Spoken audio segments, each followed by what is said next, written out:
Hello everybody, John here, and today onto the garage. We're doing another Secrets of the XK8 with a bit of fixing thrown in for good fun. When you put the ignition on your car, we come to that position, and if I turn on the turn indicators,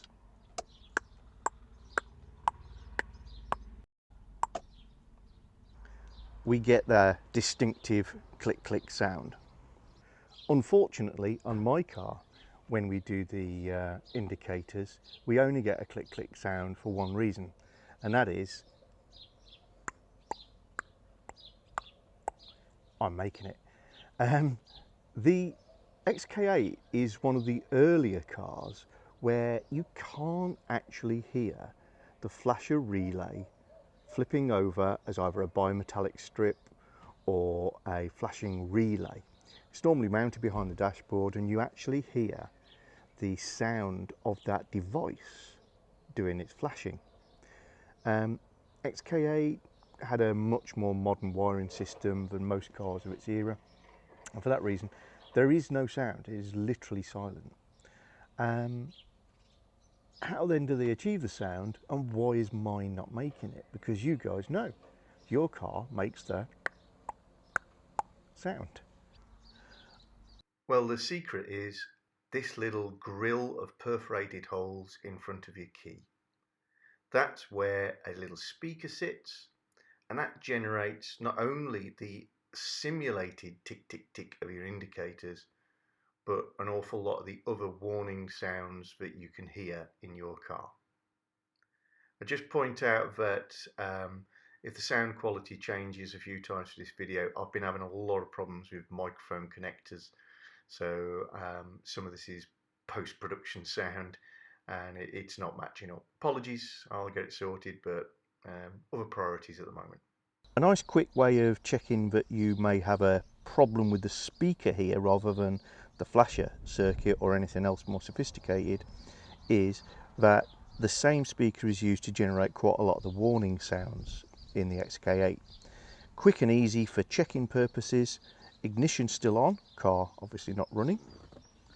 Come over to your gear stick, and when you pull back it won't go into reverse because you haven't got your foot on the brake, the engine's not running, but it should go, but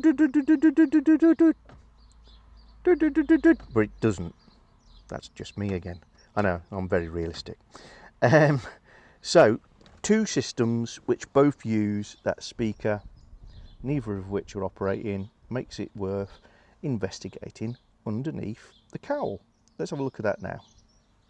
So, Phillips headed screwdriver up into that hole beneath the cowl.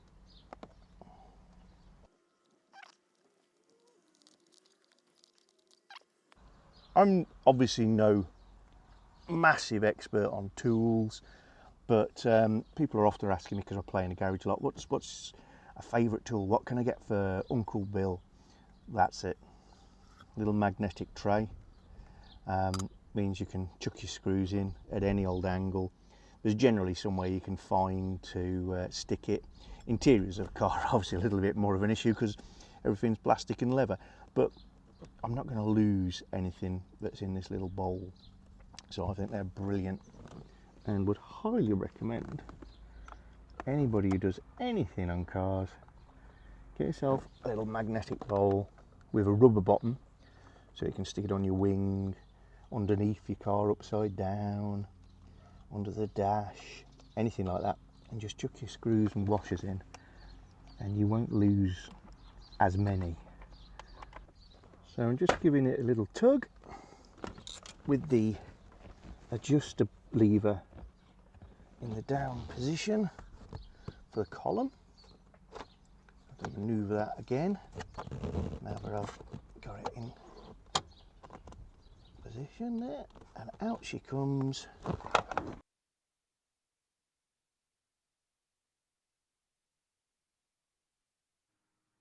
And here is the little speaker behind this plastic panel, and you can see it's dropped down. It should actually be pushed hard up and clipped into position. So this suggests to me that somebody's been here before me trying to get this working. Maybe it's already been changed. That's the position it should be in. It sort of pushes up and then clips into position. There's a smaller version of this speaker, and the two little holes that I've just touched with my thumb are where two pegs go through to hold the smaller speaker up. This is the right speaker, the correct speaker. Jolly is the actual original equipment make, so that tells me maybe it hasn't been changed after all. If you look at the wiring on the speaker, it's soldered on, which is correct, and the two wires, both green, one with a black trace, one with a red tracer, disappear up, and if you follow them along, you can see that they enter some loom tape. And again, that suggests that nobody's actually been in here and tampered with it, because that's quite an effort to go to in this confined space without stripping it all down.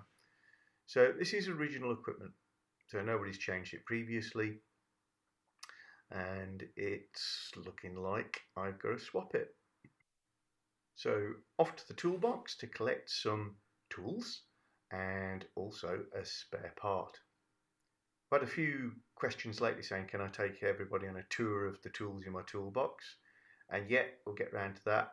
I've got a lot of tools. Most of them aren't very expensive or flash, but you're more than welcome to have a little look round, and we'll do that soon. So I'm going to get my multimeter, see if I can see a bit of a voltage arriving at the speaker. A pair of cutters so I can cut the wiring to change over to a new speaker.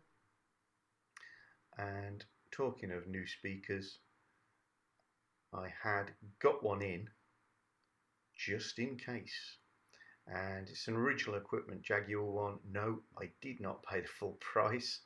I got a bit of a bargain online. I'd spotted it after I'd realised that it was making no sound. So, bit of a risk. I am a risk taker, it appears. The replacement speakers, when you get them, have this rather chunky connector on, which obviously you can use to mate up to the old cables. I would recommend just removing that and soldering it into place. At this stage, I've abandoned the multimeter as too fiddly to check if the speaker is at fault. Cut the connector block off, and with the ignition on and the indicators in the on position, I'm just touching the two wires on the new speaker onto the terminals on the back of the old speaker. And we are getting the clicking. You'll just have to trust me. Here's one of those moments where the microphone working would have been very useful. But that proved that the speaker was at fault. So ignition back off again, and keeping the wires as long as possible, snip off your old speaker, because that is of no use to us, except possibly as a magnet. Then, using a wire stripper, remove the insulation for about 8mm from the end of each of the two wires that you've just snipped, and the wires on your new speaker. Use of a super overcomplicated wire stripper like mine is optional, but good fun.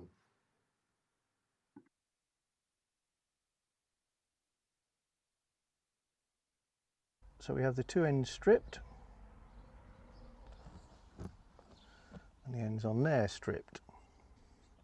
What I'm going to do now is going to find a little bit of heat shrink. Oops, top of heat shrink tube here.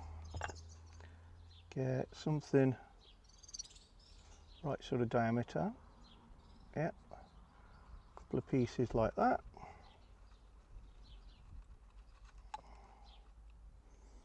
Okay, and we'll slide them onto the speaker wires.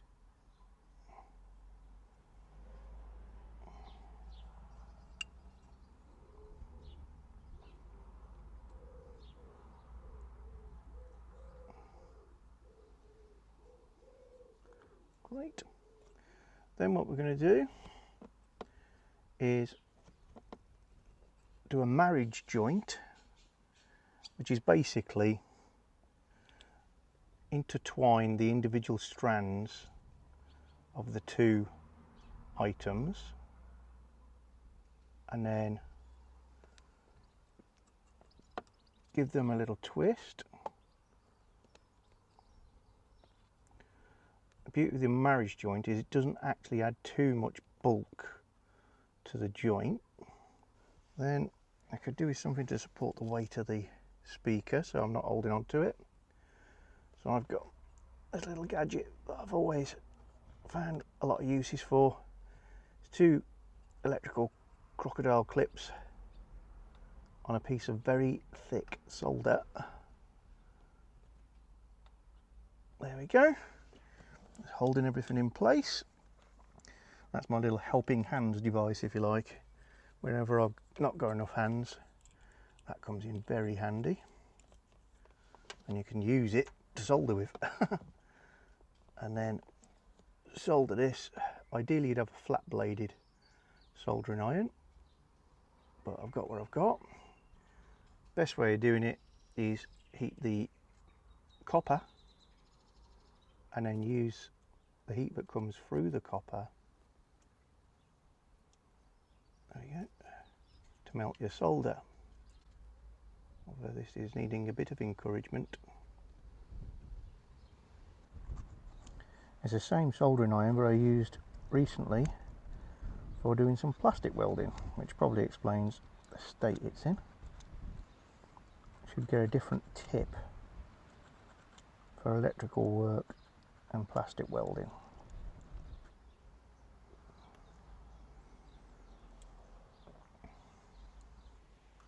Again, just going to use my little gadget to stop this hanging by the joint I'm trying to make.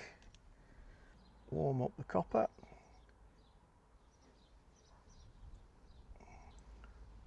If you make one of these little helping hand gadgets, or you buy one, don't connect it to the bare copper that you're trying to work on, because they act as a really good heat sink. And all it'll do is drag the heat away from the copper and into helping hands device. So before I move anything, put the key in the ignition.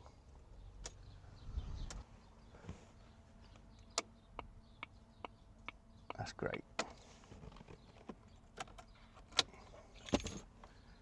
So what's the next step? So that's all it is.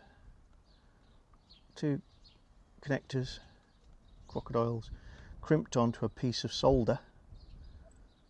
And I've only used solder because it's super flexible, but this is thick enough that it stays where you put it. And next, we bring the heat shrink over the join, putting the join in the middle, like so. Our trusty garage hairdryer, which now needs respraying from PJ Red to Purdy Aquamarine, and we're going to heat up the heat shrink.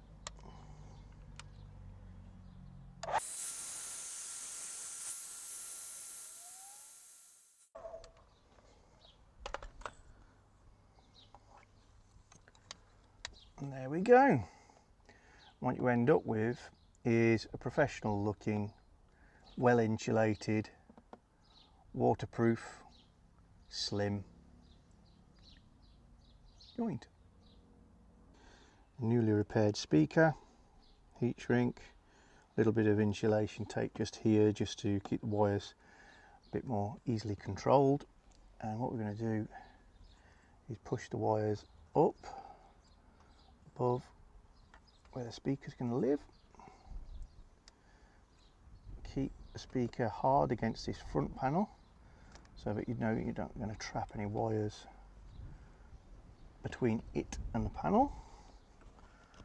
Push it up until these two little levers grab hold of its bottom edge.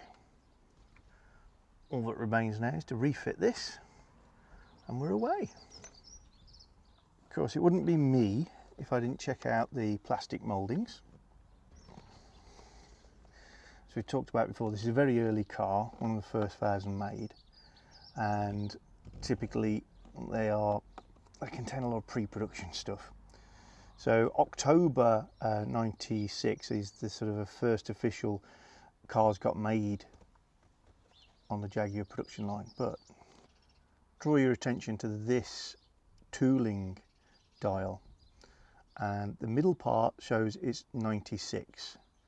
Fortunately, it doesn't matter which way up. For 96, it's going to be 96. And the arrow points to the month. So this was moulded in the 6th month of 96. So this is a June 96 plastic, meaning it's very early pre-production plastics. Found its way into the production cars. Very interesting.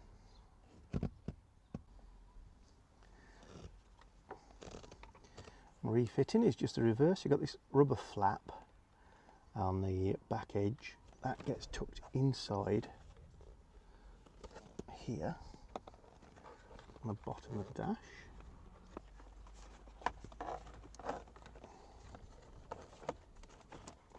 There we go.